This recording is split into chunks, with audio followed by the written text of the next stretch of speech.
toujours à côté du bien, et le bien à côté du mal.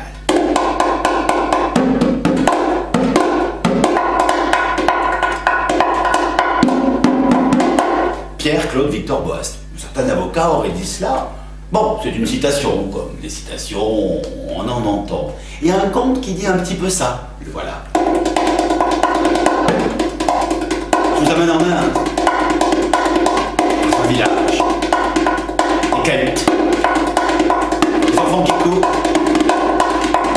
Des gens qui parlent entre eux, qui devisent, qui s'entraînent. Là-bas, sur la place du village, un arbre. Tout le monde connaît cet arbre, vieil arbre centenaire s'il en est. On dit que les femmes viennent chercher la fécondité auprès de cet arbre. Les hommes, la force, le courage.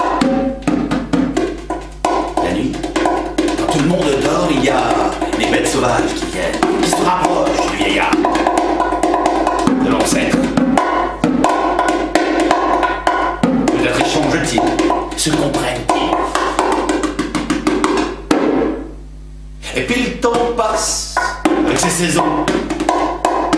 En Inde cette année-là, ça a été une terrible sécheresse. Une sécheresse terrible. La terre est craquelée.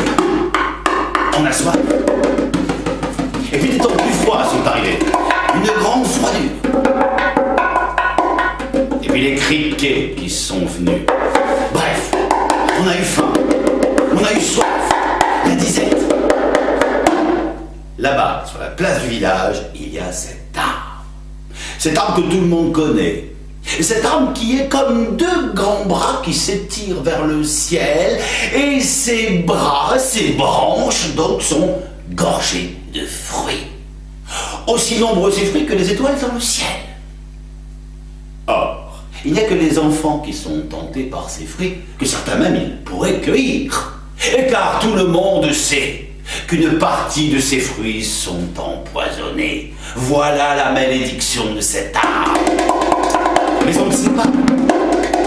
On ne sait pas quelle est la branche qui contient les fruits empoisonnés. Alors on n'ose pas les manger.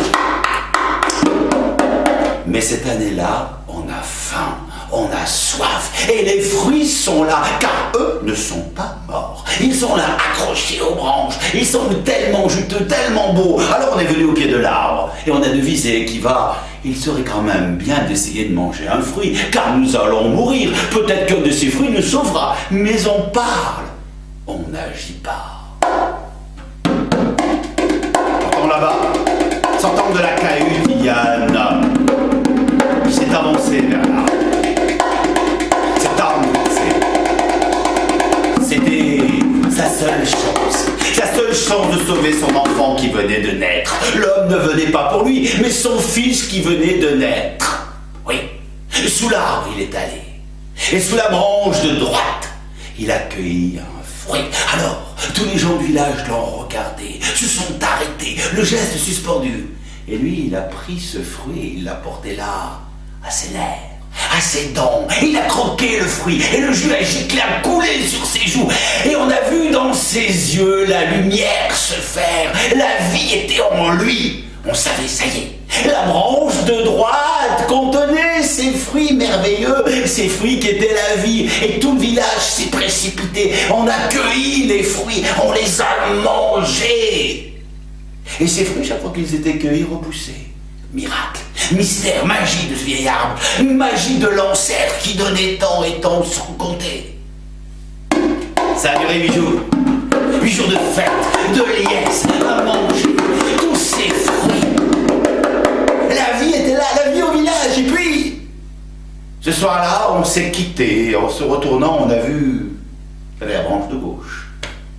Cette branche-là, c'était la mort qu'elle contenait. On le savait, tout le monde savait ça. On en avait tellement parlé depuis longtemps. Toutes les familles disaient, il y a une des branches qui contient des fruits vénéneux, et ces fruits sont mortels. Alors, des hommes ont dit, il serait quand même bon de couper cette branche qui contient le mal. Car on ne sait jamais si un jour un enfant s'approche, cueille un fruit, vous comprenez? Oui, oui, c'est une bonne idée. Et c'est ce qu'on a fait. Le soir venu, on a scié cette branche qui est tombée dans un fracas étourdissant. Les fruits écrasés, la fameuse branche qui a porté la mort était là. Alors on a dansé autour de la branche. On a fêté la vie en écrasant la mort.